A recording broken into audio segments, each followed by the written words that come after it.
Fortune Barishal Shahin Shah আফ্রিদিকে দলে নিয়ে গড়েছিল ভয়ঙ্কর বোলিং লাইন আপ, কিন্তু বিপিএলের সবচেয়ে বড় এই বোলিং তারকা সমর্থকদের হতাশ করলেন পুরো ম্যাচ জুড়ে। মিরপুরের পিচে নিজের বোলিং ধার খুঁজেই পাননি পাকিস্তানি এই পেসার।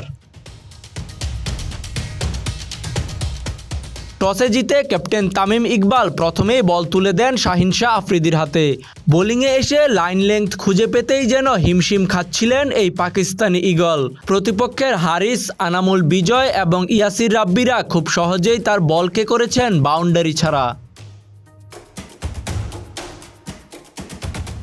পুরো 4 ওভার বোলিং করে এদিন কোনো উইকেটের দেখা পাননি শাহিন শাহ আফ্রিদি।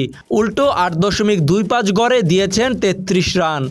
বোলারদের এমন বিষহীন বোলিংয়ের সুযোগ নিয়ে প্রতিপক্ষ তুলে নিয়েছে 197 রানের বিশাল সংগ্রহ। তবে বোলিং খারাপ করলেও ব্যাটিংয়ে সেটা পুষিয়ে দিয়েছেন বরিশালের 2 পাকিস্তানি পেসার শাহিন শাহ আফ্রিদি এবং ফাহিম আশরাফ। দুজনের ঝড়ো ব্যাটিং দলের বিজয়ে রাখে দারুণ ভূমিকা। তাজিম আশরাফ, বিডি আর্কাইভ।